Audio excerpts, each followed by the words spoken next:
Welcome to the Build Your Reiki Business podcast. I'm Christian of Standing Stones Healing, founder of the Reiki Business Collective and creator of the Build Your Reiki Business program, sending blessings and best wishes to your Reiki business.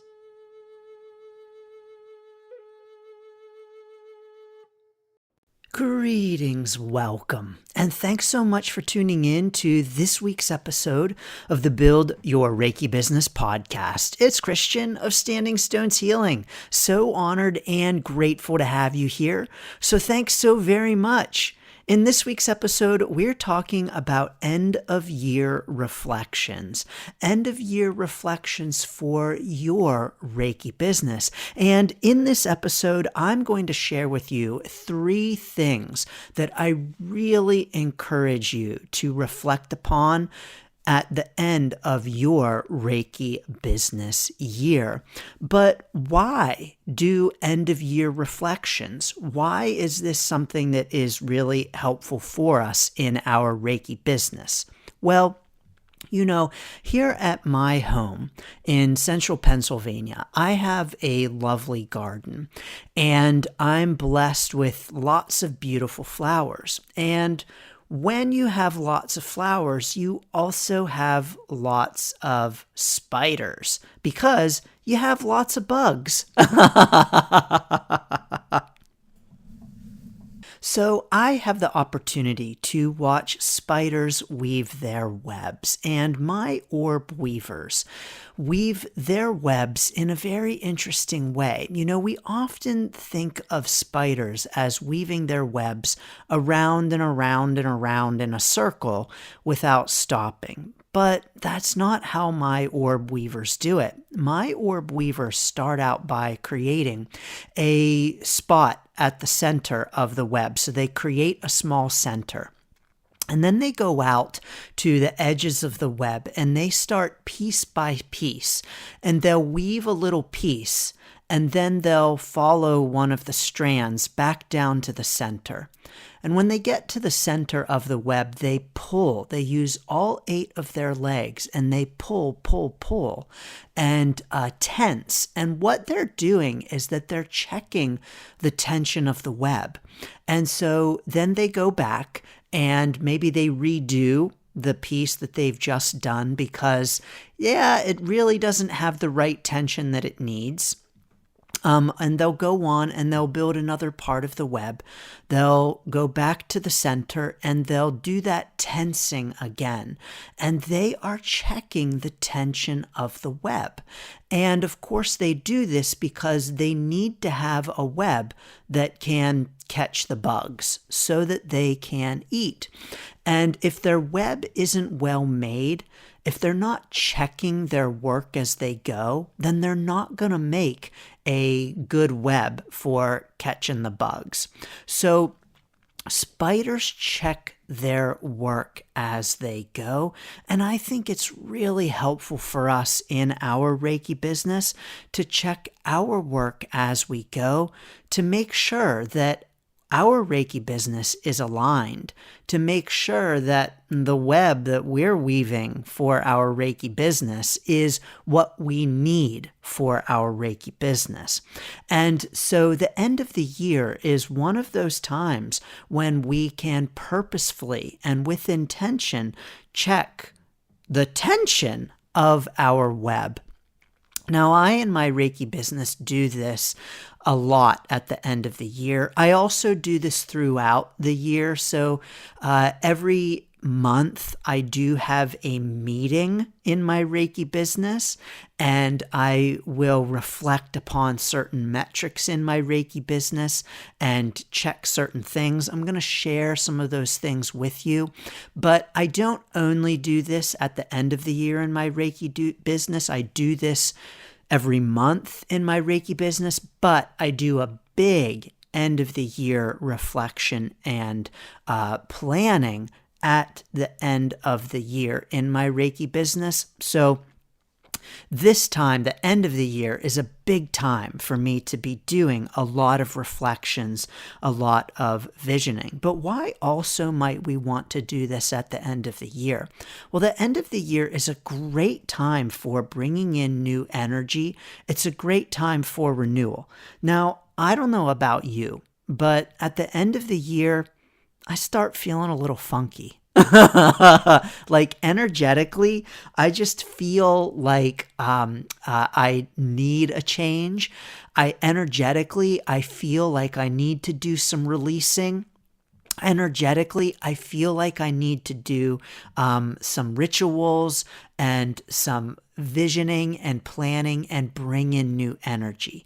Maybe you feel that way too, but I know that I feel that way. Reiki business or not, I feel that way in my personal life, and I definitely feel that way in my Reiki business as well. And so the end of the year is a really powerful time for really setting the intention for bringing in new energy. As we transition from one year to the next, it's a powerful time. Life transitions, life changes are actually really powerful times for bringing in change. So when we experience a change in our life, like the flipping of a calendar, it's actually a powerful time for creating change. So when we're going through a life change, whatever the life change might be, maybe a relocation, maybe a job loss, it is actually a powerful time for setting intention, for bringing in purposeful change. Because during those life changes, when our life change, it's a powerful time to bring in and set intention for changes that we want in our lives. And so the changing of the calendar, the changing of the year, is, whether we realize it or not, and whether we harness it or not, it is a powerful time for creating change in our lives. And so I think it's a wonderful opportunity for us, not to be missed in our Reiki business. Now, of course, if we miss it, we can always set intention and we can always make change. There's a lot said about New Year's resolutions, but the truth is that we can create resolutions and set intentions and goals and visions at any time. It's just that the end of the year is a marker for us collectively. And so it's a great time for intentionally bringing in new energy, for renewal, and clearing the energetic funk. Now, how you do your end of year reflections is up to you. It's completely up to you. It's as personal and individual to you as your Reiki business is. And so I want to encourage you to do this in whatever way feels right to and resonates with you. And the way in which I do this is, of course, very personal to me. However, I have a whole program for it. So I do use my Back to Center program every year to really help me with the end of the year reflections and the visioning for the next year. And I use this program because for me, with my end of year reflections, there's often so much to reflect on and to think about and to look forward to for the next year that I don't know about you, but I can kind of get lost in the process. I have gotten lost in the process. And I know that I don't always make the most of the reflecting and the visioning that I might like to. And so I created a system, if you will, of doing my reflections and my rituals and visioning to really help me to stay on track with it and to get the most out of it. Now, when I say a system, it's really, that makes it sound very mechanical and very regimented, but it is really a very spiritually and soul enriching way to go about my end of year process. And it just so happens that I've created that process to share with you. You can learn more about it at standingstoneshealing.com/back to center. And yes, you can join in the reflections and the visioning with me as well. But the Back to Center program and my personal end of year reflections begin with gratitude, because I truly believe that gratitude is the best way to begin and end anything, and that includes a year. And so I begin with gratitude. I also like to consider the challenges. What were some of the challenges in my Reiki business throughout the year? What are some things that I would do differently? And often the list is long. What are lessons that I learned throughout the year? And yes, that list is also long as well. And the accomplishments. And yay, I'm excited to say that list is also always long. Now, when it comes to these lists of things, including and especially the accomplishments, so often during our reflections, we have a tendency to think about the big things and to reflect on the big things. But our end of year reflections, we often forget that little things happen throughout the year too, little meaningful and impactful things. And so during our end of year reflections, let's not forget the little things, the things that really are very impactful that we might be prone to forget. And so on my list of accomplishments for 2024 for my Reiki business is, of course, the Reiki Business Summit.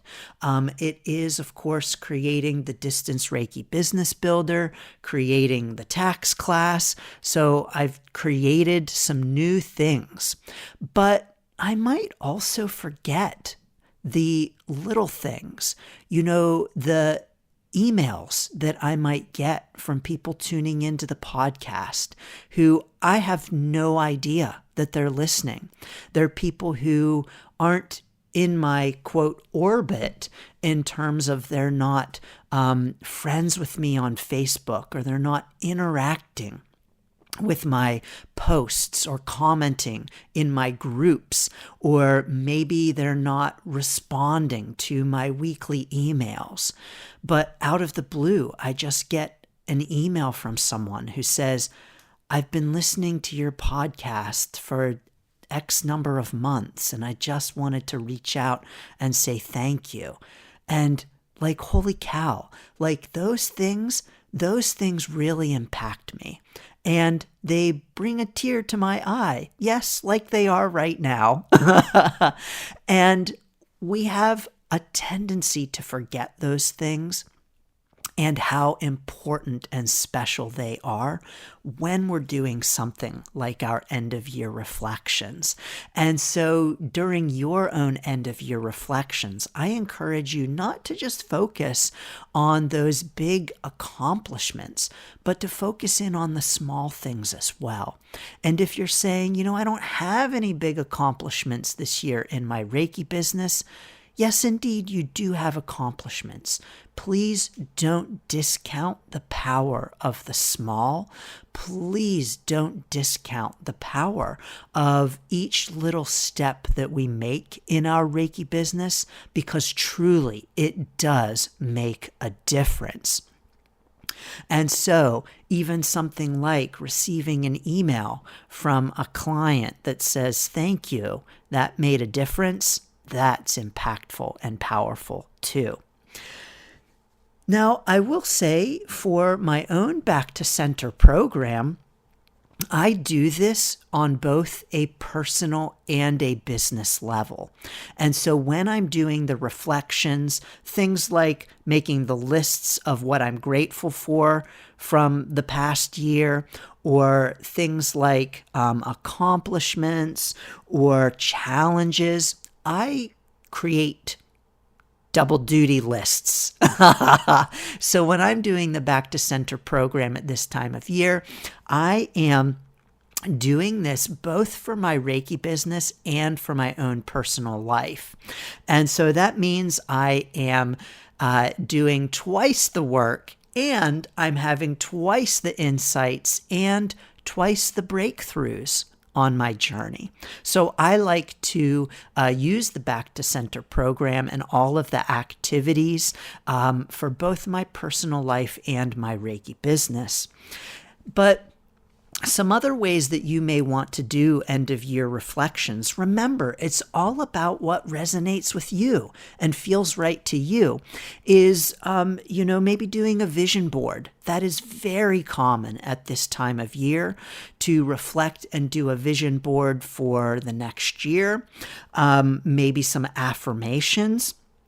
I will say that I did do a vision board for 2024, and I will say that on the vision board was being on the Reiki Raise Healing Summit. Yay, it came true.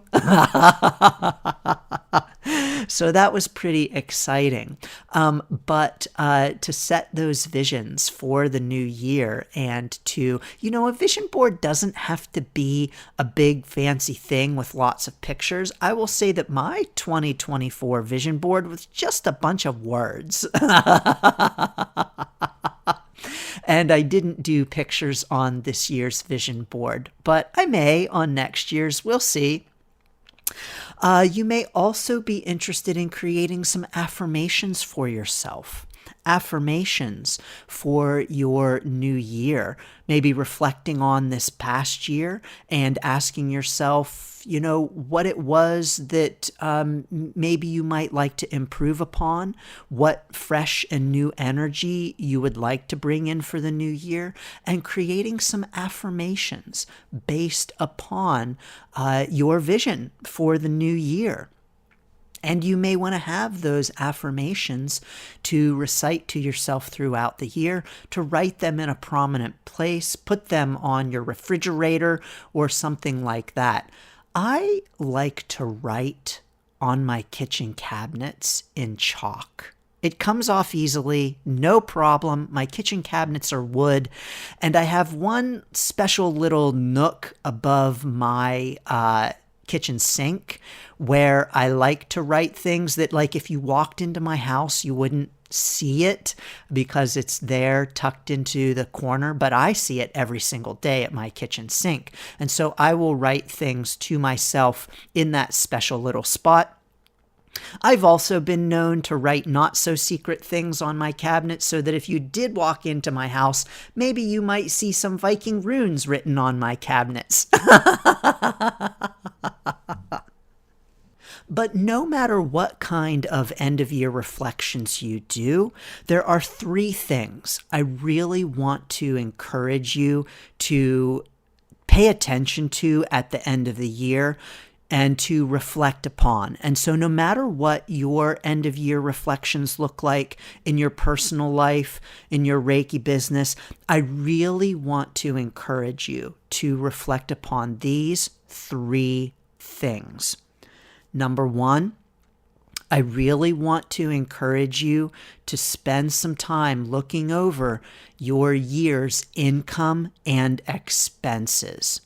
It's very important for us to know where we stand financially in our Reiki business, and to know what our Reiki business income was for the year, and to know what our expenses were for the year. Now, of course, this is really important for tax time, which, when we hit the end of the year, is indeed coming up very soon. But it's also just really helpful for us to know where our Reiki business stands financially and to have a very clear picture on what income we had throughout the year and what our expenses were, to subtract those expenses from our income so that we know what our net income was for the year, our profit, or frankly, maybe even our loss for the year, so that we know very clearly what that number is. Number two, if you set goals in your Reiki business, which I do recommend, I do have a podcast episode on goal setting. And I do believe that it is helpful for us in our Reiki business, even if we're not big goal setting people. As part of that visioning and looking forward in our Reiki business, I think it's very helpful for us to, even if we don't set, concrete, smart goals, to really have an idea of what we're moving towards in our Reiki business, so that at the end of the year, if we've set goals for the year, I do set yearly goals in my Reiki business. I don't always meet them. It's important for us to spend some time at the end of the year reflecting on those goals, because honestly, there's no point in setting goals if we're not going to pay attention to them and reflect upon whether or not we hit them. So at the end of the year, I recommend, if you do set goals, reflecting on those goals, remembering what they were. Yeah, by the way, it's helpful for us to, if we set goals, to write them down somewhere so that we can see them frequently and be reminded of them, but also so that we know where they are, so that we can easily find them to reflect upon whether or not we achieve those goals, or if we just, quite frankly, forgot about them. Yep, I've done that too. And number three, something that we probably do not do as part of our end of year reflections, but that is really helpful for our Reiki business, is to reflect upon our client and student successes and their accomplishments. So often during our end of year reflections, we are focusing on our own accomplishments, our own Reiki business goals. And we forget about our client accomplishments, our client and student successes, and celebrating those. And so with these client and student success reflections, I want to encourage you to just take a moment to celebrate your students. Even if you don't reach out to them or send them a note to celebrate their accomplishments and successes, or post about it in your community, or call them out in a class, whatever it might be. Even if you don't do that in a public kind of way or a private way with reaching out to them, I just recommend doing that in your own Reiki business, to just give gratitude to and celebrate your students, even privately for yourself. I also recommend doing this with the mind of considering any stories and testimonials that you might be able to use for your own Reiki business. And so if you have a client who has really had some great success with decreasing their anxiety, to remember that story so that you can tell it to others, and you can tell it in your Reiki business marketing, your website, and testimonials as well. Now, you don't have to name names, and you don't even have to have the student the client create an official testimonial in which they're using their picture and their name. You can just say, oh, I had throughout the year this client who was having some real challenges with anxiety. They came to me, and after 3 sessions, they noticed a real decrease in their anxiety levels. They were able to sleep better, and yada, yada, yada. I don't know about you, but in my Reiki business, I forget these things a lot. So, when we have so many client and students that we're working with and so many successes, I quite frankly often forget. I forget to note their successes, and I forget to share their successes. And so I need this for sure at the end of the year in my Reiki business, to remember to reflect upon the accomplishments that my students and clients had, and then to even, yes, share them and to incorporate them in my marketing materials, in my ways that I'm talking about my Reiki business, about my services and classes and all of it. So let's not forget the successes of our clients and students, and let's not forget to talk about them next year as well. So do you do end-of-year reflections in your Reiki business? How do you reflect on the end of the year in your Reiki business? Join us in the Reiki Business Collective Facebook group and tell us all about it at facebook.com/groups/Reiki Biz. And if you are looking for a powerful way to reflect upon the end of the year and to start the new year with power and purpose, join me in my Back to Center program. You can learn all about it and start right now at standingstoneshealing.com/back to center. 2 with a T-O, 2, back to center. Sending so many blessings and best wishes to your end of the year reflections and to your Reiki business. Thanks for tuning in to the Build Your Reiki Business podcast. Please like, share, subscribe, and send to a friend. Learn more about the Build Your Reiki Business program at standingstoneshealing.com/build. Sending blessings and best wishes to your Reiki business.